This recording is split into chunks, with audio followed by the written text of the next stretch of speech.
Hello and welcome to episode 196 of this week of Gear Report for the what is it? It's the 8th of February already, 2024. I got the year right this week. I had that messed up last week. So rapidly approaching the 200th episode. We're gonna have to think of something good. If you have any ideas for something cool that we can do for the 200th episode, please let us know. Hi, I'm Jeff. I'll be your tour guide this evening. And I am sad to report that I believe our typical co-host TJ is not going to make it this evening. He called in sick, so to speak. So if he shows up, great. If not, I'm not expecting him this evening. So lucky for me, we've got Colton from Weaponries here. And just a little bit of background about them. This is one of the bullpup people that I couldn't walk past at SHOT Show last year. And TJ tried to get me to, really, because he does not share the love of bullpups that I have. I don't think he dislikes them. He just doesn't. Uh, he experiences no sexual tension when he's exposed to a bullpup, which I think is frankly odd. But anyhow, so we saw some prototypes last year at SHOT. We saw some more polished products this year. And I can tell you that last year, this is a brand and a company and a set of prototypes and products that I heard lots of people talking about. So with that, Colton, I'm going to ask you to if you'd like to introduce yourself, if I missed anything there, and then we can dive into, tell me about the company and where this crazy idea came from and where you're going, and we'll just dive in. Sounds good. Yeah, so my name's Colton. I started Brief Weaponries right in the beginning of, and kind of released it right at SHOT Show 2023. So we aimed to bring the most modular bullpup platform to the market that we could. We kind of piggybacked with the AR-15 system. It's a familiar system people know and respect a lot of the manufacturers and parts that are already available, and we wanted to bring that into the bullpup world instead of changing to something completely foreign and something new. We wanted to bring Sure. something familiar to the platform. So kind of trying to make some strides with that and make bullpups a little more uh, recognized and familiar with the industry. Sure. Sure. So, what is it about the bullpup uh, that got your attention and made you say, you know what, we're going to develop something completely new? It's worth the risk. What is it that drew you Yeah, in? so for me, it's mainly mobility. Just being able to compress something down and bring it a little shorter on the back end, while still keeping your barrel length and velocity, and kind of avoiding going into the SBR type category and staying Sure. more Yeah. just in a rifle category, but having a more compact package was what we were after. Right. Right. Well, that's amazing. Those are the things I like too. So, um, yeah, pretty cool. I'm going to bring up a website here and, let's see. We'll drop the URL out here as well. So if anyone wants to visit in the chat, we've got the URL for the website, and let me put us. Let's see if I put us down here. That makes it a little bit bigger. So maybe we want to dive in and look at some of the things you have available. I see a bunch of, it looks like you've cherry picked parts from a bunch of your favorite brands here, except for this crazy looking one up here at the top. Let's dive in and have a look at that. Let's see, get back to the right screen here. All right, tell me what we're looking at here. Yeah, so this is the Psi chassis. So it's a bolt-on chassis that bolts in the original grip location on your AR-15 lower. It will move your trigger group 9 3/4 inches forward, and it interfaces with whatever trigger group you already have in the lower. So if you're a Geisley guy or Hmm. you like Rise Armament, whatever you want to use, we basically just mirror that forward and give it a farther forwarded trigger. And then it does attach to the handguard on the front via a mounting block and two more takedown pins. So in the end, you're available to still interchange your upper receivers or open your upper receiver group to get into the lower and service and oil and clean what you want to clean, just with four takedown pins instead of two. So it's still very familiar to the AR. It still feels like it when you're taking it apart and when you're shooting it. Um, Still piggybacking using all the same parts and same operating system. Hmm. So you have you is it trying to think the bullpups I've used before, several of them have had like a trigger bar assembly that basically when you pull the forward trigger, it actuates the existing trigger that's in the rear. Yep. Yeah, so that's essentially what our system is. Just the way we did it a little differently was it's an adjustable bar to be able to be set up to those multiple different aftermarket triggers that you want to use. We Mm. do use a very beefy, very thick trigger bar, so there's no flex in it to keep the bullpup trigger as best as we possibly can. We're adding under a pound to the trigger weight that you had in the rears, and basically what that Huh. is your we have a return spring there to avoid any accidental discharges if you rack it on the back or drop. It's just a Huh. safety spring, so you add a little bit of weight with that. Otherwise, we're running in an acetyl delrin block that is a self lubricating bushing, so you don't need to service Hmm. it. It is a self cleaning, self lubricating bushing the way we machined it and made it. So usually you don't have to go into your kit. We've got upwards of 10 to 15,000 rounds through some of the kits without ever cleaning them, and still reading just under 3/4 of a pound actually on the added trigger weight to what's in the system. Interesting. Yeah, okay. Well, that's pretty cool. So, I'm trying to think of what bullpups I'm familiar with. I don't recall seeing any others that I mean, am I correct that what I'm seeing here is we have the and I mean after you just explained it too, but we have a typical AR-15 lower receiver mated to a typical AR-15 upper, Yep, and then that's just contained in this housing that moves the trigger, the functional trigger and pistol grip forward. So you're correct. plugging the you're plugging the magazine into the original AR-15 lower receiver magwell. Yes. That's Yep. pretty And the side clever. does actually induce and bring in a little bit of a flared magwell into the system to help out Right, with right. magazine changes. Mhm. We do also forward the safety selector in the same position that it would have been in the back, so you do have a forwarded safety as well. And then we do have in the rear there is still the original AR-15 safety position there, Hmm. and we offer that and don't cover that up intentionally so that people who have a binary system or an SOTN running a full Oh, auto yeah. still can have a fire selection mode. We do offer Interesting, yeah. to block it off if you want to take that out, but the way it comes, we do leave that open for people who want to use it for such uses. Hmm. Yeah. Well, you thought of a lot here, it looks like. Interesting. So, what was the biggest challenge that you faced from idea to bring the idea to market?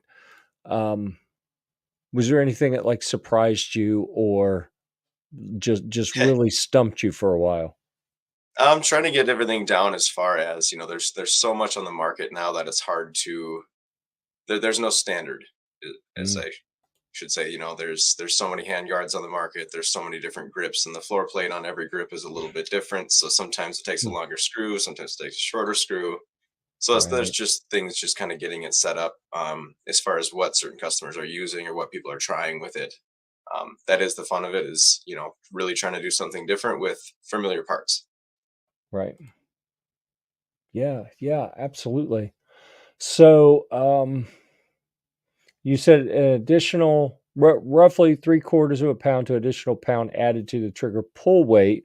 Was talking about the other weight, like the weight of this, assembly, I guess that, actually, I could put it back on the screen here. Here we Yeah, so go. the Psi assembly only weighs 12 ounces, so it only adds Mhm. 12 ounces to your overall platform, so under a pound. Okay, cool, and, in the pictures that you were running here, it looks like a PDW buffer or something on the back of most of these? You're running like a Deadfoot MCS or something? Yeah, and if you go to the build blog on the website, there'll be a few more Mhm. photos. The product photos are a Mhm. little outdated now as we've released some new things. We're working on updating the site and keeping things as relevant as possible here. We're kind of doing a little bit of a site overhaul.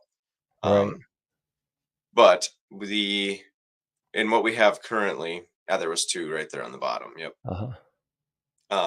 And what we have currently we offer systems for both the buffered and bufferless upper receivers, since there's the bufferless upper receivers are making a big push on the market. Right. And obviously they do make a lot of sense for a bullpup, so they are a very big piece for us. We offer a simple slide on butt plate that goes in the back. And on that one, there actually has a small piece of optics riser, just a 1 inch optics riser to get a little bit of extra length on Huh. it. But when we do the sickle stock, you only add 3/4 of an inch. So you can get the length of pull all the way down to 14.5 inches um, Wow. with that system. So that gets it in about a 1/4 inch shorter length of pull than the Tavor even. Uh-huh. Brings us in shorter than the Hellion and the Og and a lot of the other bullpups. So length of pull isn't an issue running the right stocks and kind of using some of the systems that we have. Right. As well as then we do have a shortened buffer system. So we partnered with Deadfoot Arms and have a fixed variant of their SCW that we offer on our side. That is a shortened bolt and the dual spring uh, buffer system. Just to shorten that up, and it gets you down to, even with a buffered upper receiver, you're getting down to a 2.5 inch stock. So you're still Right. getting a very short stock, shorter than the PDWs. I mean, Yeah. a lot of them are 4 inches, and then this system gets you down to 2.5. Right. Right. Yeah, that's interesting. I'm actually working on I got to be careful what I say about this. YouTube gets so testy about fun stuff, right? Like if it's Right. something you want to do, they're probably going to want to smack you around for it. So, I'm not going to show any images of the 3D printed AR that I'm working on right now, but it's a bufferless um, it's a pump action just so that it doesn't have to have a buffer, and it's using a truncated bolt carrier group that's Okay. actually even a Yep. little bit shorter than what Deadfoot uses. Um, Okay. Yep. so that's going to be interesting, but it's a heck of a challenge getting down to uh, anything shorter. Anything that has a truncated bolt carrier, I think, puts you in um, additional engineering challenge type territory. So Yep. I personally have loved the Deadfoot system for years. I was one of the first people to really embrace that system. The first shot show they came to was my first shot show, and we kind of hooked up and have had a really good relationship since then. And I frankly don't understand why like the Law folder and other folders that can't be fired. Why they exist and why Deadfoot hadn't taken over, and transitioning that from just folding into their little SCW system is Yep. was kind of the natural evolution of that. And I personally think that was kind of the that's the best choice that I have seen for what you were trying to accomplish. So Yep. yeah, good choice. Yeah, we're big fans of the system too. I've had very minimal issues. I've messed around with them trying to get some other cartridges to run through it that it's suggested, but beyond that, we've never had any issues with the systems that they offer. So Right. Hmm. yeah, and that one there was Picatinny stock from Maximum Defense. Those are from some Yeah. of the first builds we did as we were bringing the kit to life and before we had developed our own. Yeah, I thought that's what I was looking at there. We this program. Oh, I should probably put the banner up there. Um, Although I was just saying bad things about stocks you can't fire while folded, um, which kind of goes against our current sponsor, Sylvan Arms, has a really nice folder if you're into the kind that you can't fire while folded. But then our prior sponsor that we're hoping we're still going to do something with again this year was Maxim. So we've used a lot of their Okay, yeah, stuff as well. They make phenomenal stuff. So yeah, and we're actually very local to them, about 30 minutes, under 30 minutes away from oh, their interesting. headquarters. So That's cool. yeah, I know quite a few people over there. It's pretty Yeah. good people. Yeah. Yeah, and I feel for them and everything they've been through in the last year with the ATF trying to, put them out of business, I think. So, Hmm. just through legislative reinterpretation. It was interesting that I was, trying to explain to my wife a little bit about that right before the program, and she's like, "What do you mean they just changed, like, something's legal and they just said, 'No, now it's not'?" It's like, yeah, it doesn't Hmm. make sense, does it? So that's what we have to deal with. So, have you had any legal concerns or issues that have come up in the development of this bullpup that you've had to be aware of? No, besides the overall length, getting used to the configure or constraints of overall length and figuring out how to manage that and come around Mhm. that, we haven't had too much of an issue. Right. Cool.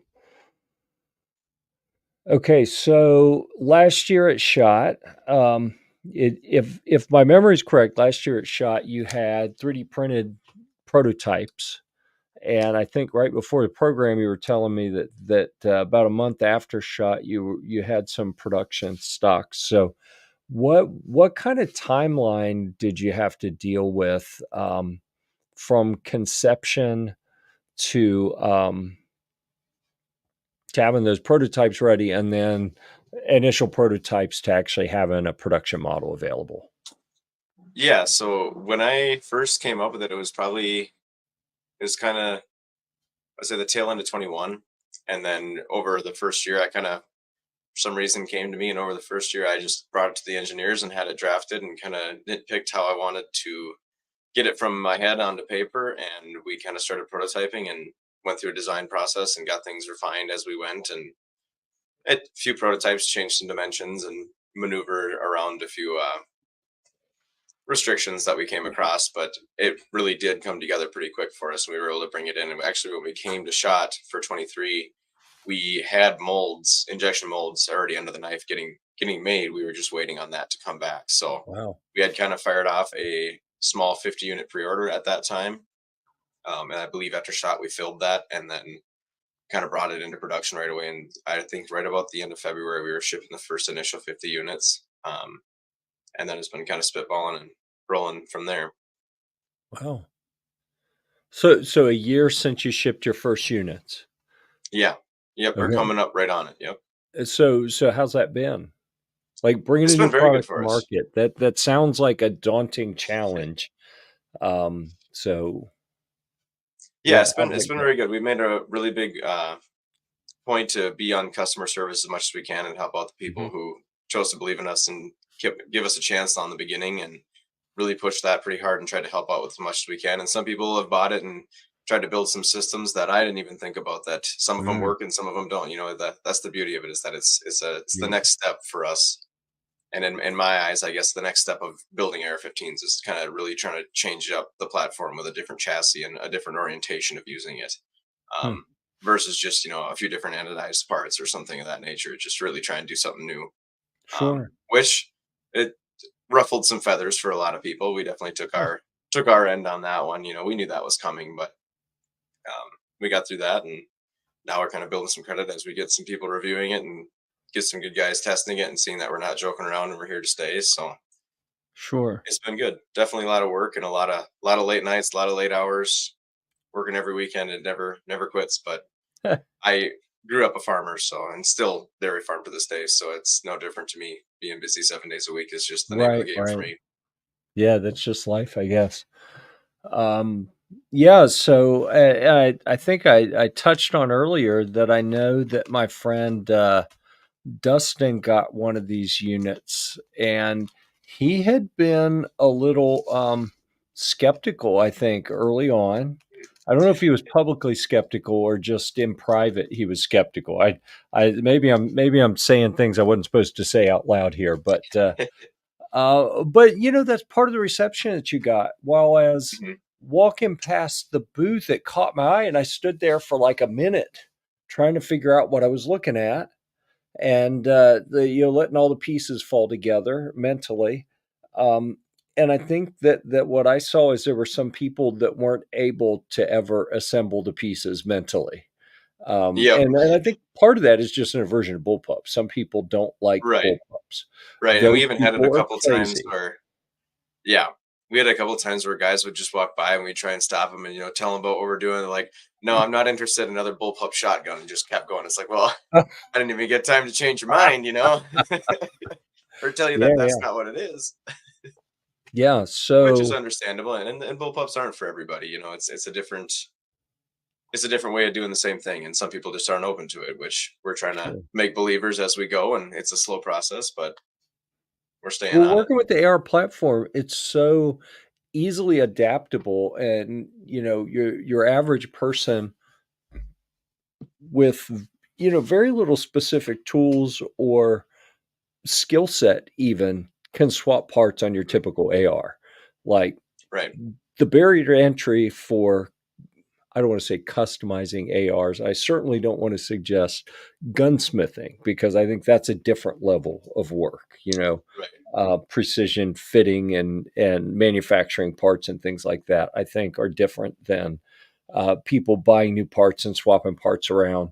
But talk about a platform that has a culture of buy something generic, do all kinds of crazy stuff to it to make it exactly the way you want it. Like that's baked into the AR culture. Yep. Um, and I suspect that probably helped you quite a bit. That um, Yeah, yeah, and the big thing that has been helping us too is, a lot of people see it and then think it's a gimmick or don't mm, fully wrap their head around it at first, because a lot of people are familiar with just very standard AR-15 components, where mhm, there's two groups: the guys that are kind of just familiar with the standard side of it, and the guys who are really deep into it. That even those guys at points to get really brand specific and won't try new things either, but which mhm, is understandable completely too. But we're mhm. really trying to just get our name out there and get some respect as time goes on, and Sure, it's a timely process, which we understand, and um, sure. getting it around so people can see that it does function. Yeah, and I've talked around it a couple times, but Top Shot Dustin, I think, well, he may have been a little skeptical up front. His conclusion seemed to be, as I recall, pretty enthusiastic and Mhm. supportive. Um, Yeah.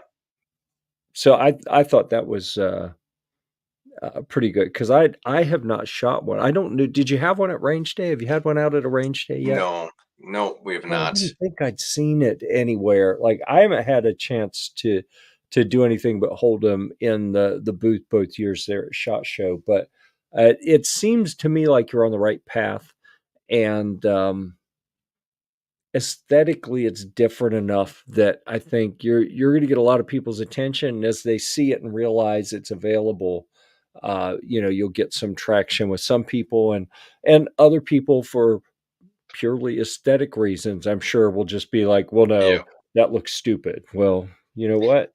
I think what they do looks stupid sometimes. Right, Um, right. but To each their own. I have been I find it very interesting. I love when anyone takes a different approach to achieving something, and I think that well, I said something last year after SHOT Show when people always ask, where's innovation? Like the typical, there's no innovation in the industry. There's no innovation. Show me something innovative at SHOT Show. And last year, like everyone wanted to talk about a lever gun. I'm like, Mhm. yes, an 1800s model lever gun that someone put a neat looking rail on. That's amazing Mhm. innovation. Let's talk about something. And I remember bringing up your prototypes. Like, I mean, you want to talk about innovation, talk about that. So yeah, Yeah, we were swinging I for the think you're on the fences right as track. hard as we could. We got a Yeah, had a spot in the new product center, but a lot of the media for SHOT kind of stays on that first floor, or that second floor, sorry. Stays up there, and not a lot of people are running around the basement. On the basement level of SHOT, there yeah, is a lot of things going on that are new. It's just SHOT is an expensive place to be, and not a lot of those yeah, new products kind of get to where the spotlight really is. So it's kind of yeah. a mix around. You kind of get the media that you do, and you take it and run with it. Well, as someone who's been to a lot of SHOT shows as media, I can tell you that I figured out pretty quickly that the interesting stuff's in the basement, and Hmm. it's typically we call it the dungeon. Yeah. I've got a pretty large group of people that we get together every shot. We'll all have breakfast together in the media room, and then go. We each kind of split up and conquer. They're all part of the Gear Report family, although many of them have their own publications. They also do things with Gear Report, um, but the consensus among all the people that I hang with at SHOT Show among media is spend a day on the second floor because you got to make the rounds. You got to talk to the brands and all the people that you know and keep those relationships alive. But if you want to see something innovative, you got to hit the basement. And I mean, honestly, the past few years, we haven't spent as much time in the military and LEO rooms. Spent a little bit more time over on the other side in the Caesars Forum, that's a complete mix. You know, Yeah. there are some established brands, there are some new brands. There's no rhyme or reason to what you're going to find over there, but Right. the Right. dungeon, the basement, that tends to be where the innovation, the hungry brands, the people with crazy stuff that it's like you look at it sideways, like what am I seeing here? You know, and and we typically, the 4 days of the shot show floor, we're going to spend 2.5 of them in the dungeon, roaming around looking for cool stuff. So, and that's how we found you guys last year and reconnected again this year. So, um, you mentioned shop being expensive. Are you comfortable disclosing anything about what does it cost? Like even whether you break it down or give like a big number, like for last year for your first time bringing a new product to market, how big of a risk did you have to take to get that booth at SHOT Show? Yeah, so debuting, it was a hard pill to swallow. Took us about 11 to 12,000 to get a, Yeah, between travel and hotel and then sure. the floor, and then you got That's to rent actually better carpet than I and thought you were going you to know, say. So that's yeah. it's Yeah, and still a lot of it's money, but yeah. yeah. And this year we're a little closer to 15 coming back, just as things have Wow. gone up, and it's a process, by the time you do all the, build the guns and get all Mhm. the arrangements sorted. And this year we actually had a pretty good story this year. Last year we had taken a Silverado down, just a half ton truck, and all of the rest of our guys flew in. And this year Mhm. we were trying to save some money and bought a $1,500 van, Chevy Express van that had been converted to a camper off a Facebook marketplace. And we threw some money at it and we drove that thing from Minnesota all the way to Vegas, about a 27 or Wow. no, we had about 27 hours on the road and we made it all the way down. We broke down once in Colorado, and Wow. had to fix a coolant line on the side of the road. But the way home, we made it no problem. So a little bit of an Wow. adventure to go with it. So we're trying, kicking it off, having a good time where we're going. Alright, you didn't sleep in the van, did you? We did. We slept. I believe we slept 4 hours in a Walmart parking lot along the way on the way home. So Wow. But during the week at SHOT, you had a place to yeah, stay. during the week at shot, we had a hotel. Yeah, Okay. we were right Uh, there at the what is it? The Desert Club Inn. It's right by the Venetian and Caesars there, oh, under okay. next to the Sphere. It's real close. Oh, cool. Oh, yeah, yeah, I know where you're talking about, I think. Yep. Um, I asked that because my crew, um they always give me a hard time. I'm notorious for not wanting to spend money on trips, and we've Mhm. stayed in some really janky places. And Gear Report, we do firearms, but we also do camping and military vehicles and um, 3D printing stuff. And I mean, we've got what 6 or 7 different video channels and 60 or 70 different writers covering different submarkets. Like we do a lot of things. And Mhm. as a part of that, a few years ago acquired 27 of the big military command tents. I Oh, wanted okay. one, and I went in and bid on a couple auctions and ended up like put the dead minimum bid thinking I'm not going to get either one of these, and ended up winning both of them. I ended up with 27, and they were supposed to be the smallest size, and many of them, like 3/4 of them, turned out to be a much larger size. It was a nightmare. But so I've still got a couple of these really big tents. Like actually I probably got 4 of them, 5 of them maybe. Um, and every year they give me a hard time, like, hey, we know what you're going to do. We're going to show up. You're going to have a tent set up over beside the sphere and expect everyone to stay there the whole time. And actually, this year we did an Airbnb. We were a little bit further away, but Yep. we were actually in a neighborhood where um, I'm not sure we heard a gunshot the whole time, which is amazing for us. Um, didn't hear any hookers getting beat up either. That was, also a nice change from prior years, so, I was gonna say, you yeah. sure you stayed in Las Vegas? Yeah. Yeah, we were 20 minutes off the strip this year. It still wasn't a bad price though, but I Hmm. think we're going to try to get closer next time. So what else are you doing to promote? You mentioned getting some guns out there, shot show. Are you going like any kind of regional gun shows or any other things to get the word out about the brand? Yeah, we do a few local shows. Nothing too crazy. We're looking at expanding and doing a few more shows throughout this year. The hard part is a lot of the shows we want to get to are invite only, which is a big thing in the Mhm. market. So they're kind of trying to figure out how to get on the radar for some of those and do that. Because there are some good ones coming up, mid year here that we'd like to do. But beyond that, we do an Instagram, Facebook, kind of trying to stay alive. And well, we're banned 6 times over on every platform, so that's just, I think, common for everybody now. But um, trying to get out on that, and then we do have a YouTube channel that we're going to be pursuing a lot more this year. We've been filming a lot of stuff in the background with the shot show guns, and as we were getting ready for shot, we've been doing a lot. So really going to try and hit hard on YouTube this year and see if we can't get a little farther with that. Um, as we've been established, and then we do have some just meeting people through some contacts after that show and stuff, meeting new people. I'll be doing a little bit of traveling around, being on a few people's channels and doing a few things this year as well, trying Sure. to promote a little bit. So Yeah, so I already dropped the links to Instagram and Facebook out there. Here what the pages look like, so you know you're at the right one. When you get there, and lots and lots of different product pictures on there. That's pretty cool. Ton of different configurations. Um, yeah, it's a big concern of ours just to really try and show a lot of different options, basically. So we kind of want it to be when somebody clicks the page and say they have an idea, well, it'll be really cool to bullpup this. Well, we try and run through and get as much together as we can and show really how modular it is and how many different things do fit it and can be indexed with it. yeah. Because in the end of the day, it is still a mil spec lower, so you can run. It is a multi-cal lower, so you can. We've got people doing from 458 SOCOM to 22 LR, 50 Beowulf, 65 Grendel. Mm. Our most recent post, I built a kit with the 4.6 millimeter Banshee from CMMG, so a 4.6 by 30 in a little SBR or configuration. So just really kind of show that you can do some wild things and do some interesting things. A really popular one is doing like a 300 black.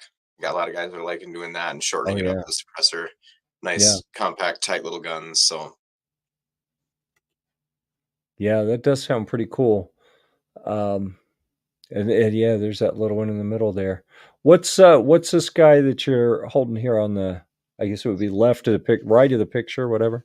yeah, that one they have the PSA Jackal in a system there that we have. Jackal. I thought that looked familiar. Yeah, we had brought two SBRs to the show this year to show off, which was the 4.6 by 30 Banshee, and Hmm. then we had a 13 and a half inch PSA Jackal. Got it. Yeah, I should have recognized that. We saw prototypes of that. Oh man, you're losing credibility here. The most willfully unsafe media person in the country. Um, yeah, be honest with you. That guy, anytime he's around and there's guns around, I'm like, all right, I'm out because I don't want to die. And he is crazy unsafe on purpose. But enough about that. Oh, I was talking about the Jackal. Yeah, I did was it 2018 or 2019? Caleb, my hunting editor, and I, we went and did a tour of all the different Palmetto facilities. And in their engineering office, we saw the initial drawings and where they were actually working on some very early prototypes of the Jackal. Oh, Um, awesome. and then we were some of the first people to shoot the Jackal when they brought it out at their the Gathering event a few years ago as well. Was it two 2020 2021? I can't remember. Anyhow, yeah, I feel bad. I should have known more about that one because we have been around it so much. Yeah, you got a lot of cool options there showing, long shorts and everything in between. So what's the future look like for you? What are you are you focused on this platform? Are you focused on do you have some other variations, or or other products that you're working on? Yeah, so with last year, we really tried to bring the product out, and now we're really trying to. With the first part of this year, we're really trying to bring supporting products in. So we're bringing in a few more bufferless options, a few more bufferless stock Mm. options, I should say. A few things more cost effective because our bufferless stock plate is a machined aluminum stock plate.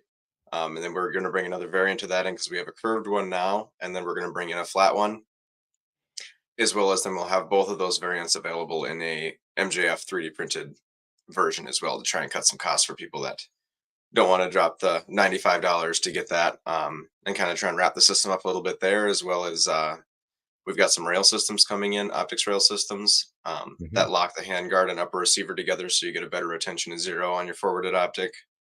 And we'll be having those in a half inch and an inch and a half, so it'll give a carry handle to the system as well. Um, with that, and then a few forwarded grip angle pieces, and then we do have a new set of frames coming out for the size, so it'll be a little more of an aggressive set of frames. Um, Not such a smooth out look. It'll be a little more minimalist, a little more edgy, just to bring that in for the people who do want that little bit edgier of a look. Hmm. We have that coming, but our primary focus, which has been asked for, I couldn't even count if I had to, is the 308 version. So we'll be bringing an AR-10 version Interesting. of the Psy for AR-10 platforms. So we're just working through the design phase, trying to fit as many as possible because there's not a mil spec that's commonly used Right. for AR-10 lowers. So we're really trying to fit the system and refine the system around as many lowers as possible, so that we don't, Huh. release it and somebody gets left out. We're trying to fit as much in there as we can. Sure. Um, Now instead of later. So we're just experimenting and still playing and working on the tooling for that. Right. Well, that's interesting. All right. What have I not asked you about? Is there anything you wanted to talk about that we hadn't wandered into already? Um, I don't know. I think we covered pretty good chunk of it. Good, good. Well, I like what you're doing. I think you had a pretty cool idea. The execution is it's neat. I get that aesthetically it's not what everyone's used to seeing, um, and there are people who don't get the whole bullpup idea.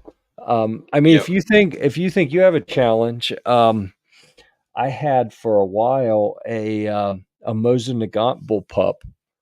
And, I mean, you think people give you a hard time with a semi-auto bullpup, you should have Yeah. seen some of the comments I got about a bolt action bullpup. Yeah. And then fast forward now, there's Desert Tech in the mix. So, Yeah, yeah, and then those are pretty popular nowadays. yeah. Yeah, well, I think more people, call the ATF shifts the market around definitely, and the more hassle they put on people for lengths of guns, the, more opportunities it gives people to get creative for other ways to make more compact passage packages that are still in compliance with the with the law and the rules, which I do separate those. The law Yep. from the rules as they choose to interpret them sometimes. Um, Anyhow, if there's any kind of silver lining to the ATF being douchebags who keep changing things. They've changed them in ways that may help you a little bit with by making bull pups a little bit more desirable. Hmm. Cool. Yeah. We a big part of what really kicked us into popularity in the beginning was when they banned pistol braces and stuff, and people were looking for a different way around and something to stay legal without having to come under scrutiny or deal with the negative effects of everything. They wanted to do something more permanent and long lasting, and then we were kind of just coming into the market. And actually, we didn't. Well, they released that news 2 days prior to Shot Show last year, Right. so we Yep. were right on the spot, already being developed, and it just happened to kind of fall into our lap with that. So, Yeah. Yeah. Very cool. Okay. Well, I think with that, let me see. Is there anything else from a Gear Report side that I need to talk about? Um, we did not publish anything. Typical things that we do during this program, we're going to talk about upcoming reviews, recently published reviews. In the post-shot show mess, we actually haven't published anything since our Gear of the Year awards that went out right before SHOT Show. So we should be getting back to that here shortly. And I do want to remind everyone, let me pull this one over there to the other screen, and we'll get back to, because of the challenges we've had with incompetence at YouTube and not being able to interpret their own rules. You'd almost think YouTube is a government agency, right? The way they act. We have spawned a bunch of our channels over on Rumble. So I'd remind people, keep an eye over there, especially if you like 3D printed guns and things that we're not allowed to really show and give too much detail about on the YouTube side. Between the Gear Report Firearms channel and the Gear Report Maker channel on Rumble, you will see the full build progress of a couple different I've got 5 different 3D printed guns in process right now. And we're working with a few different companies to move these forward. Ghostguns.com and Middleton Made and 3D Arms a bit, and so we KAK I think is gonna. I think they're coming on board to help out with sourcing some parts for some of those builds as well. So we got a lot of cool stuff going on there. I'm gonna remind people. Actually, let me open these two up. I'll drop some links in there as well. If you want to follow along on those things that we can't really share on YouTube or platforms like YouTube, I'm going to drop a couple links there in the comments where you can find some of those other channels with the additional content. There's another one. And then also, I'm going to get caught up here in a bit on the written content as well. All of this 3D printing stuff is going to show up on the written GearReport.com website at some point as well. Let's see, other upcoming news, specifically for our friends at Sylvan Arms who are sponsoring. They're kind of filling that overall show sponsor while we sort things out with Maxim, our prior show sponsor. And let's see, but they were our upcoming review sponsor, and we do have some neat stuff coming in. I know AJ just has got an optic showing up from Lead and Steel here shortly. The Strybog 10 millimeter just arrived at Quarter Horse Arms yesterday, so probably this weekend I'll go pick that up and shoot some video with Alan on that. So we've got some stuff coming in post SHOT Show that you'll see showing up, and a whole bunch of videos from SHOT Show that are still in the production queue. They'll show up on those different channels as well. So with that, Colton, thanks so much for being here. Let me put us back on the screen a little bit bigger here. Yeah, we appreciate you being here. Thanks for sharing, and I do apologize to everyone because we stream. We're streaming on a bunch of different places right now, but because one of those is YouTube, I had to ask, let's not show any complete firearms on the screen and get the live nuked. So I appreciate cooperating with that. Although it would have been more fun if we could have seen them fully assembled and walk through them a little bit more in that regard. So, any parting words for us? No, we appreciate you letting us come on and talk about the platform and kind of try and spread the word about what we're doing. Yeah. So let's say that we got someone who either the in live or especially in replay, someone watches this and says, you know what, that is a really neat system. I just got to have one. Is the website, the shop on the web on your website, the place for people to go to find that, or is there any place else they can get it? Yeah, on our site, and we do sales pretty often around the holidays and around the seasons, so keep an eye out for those. And We do have that as well as an expert voice site as well. Oh, cool. So let's see. We'll drop that up here so people can see that. It's just the reapweaponries.com with shop Yep. behind Yep. it to get to that. All right. Excellent. Go check them out if you hadn't seen them before, and if you like bullpups. So I'm going to ask you, Colton, to play along with something we do at the end here. Um, and I'm telling you this because I actually had someone from down the road from you, so I don't want it to be a regional thing where I piss people off. But we had one of our friends from Maxim on a year and a half, 2 years ago, and I said, okay, here's what we're going to do. At the end, I'm going to say until next time, and then we point at the camera, right? And you hold your finger up there by the camera, and I'll say, we'll see you at the range. And at that point, we're holding our finger there until the broadcast ends. And he stopped and he just looked at the camera, just said, "Dude, I'm not doing that." So, I'm just going to tell you, do it if you want to. All right, I'm going to do it. We'll be back next week, Thursday, 9 p.m. Eastern, and we don't have anyone lined up for the show next week yet. I got something in the works that may happen, so stay tuned. We may have a guest next week. We may not, but until next time, we'll see you.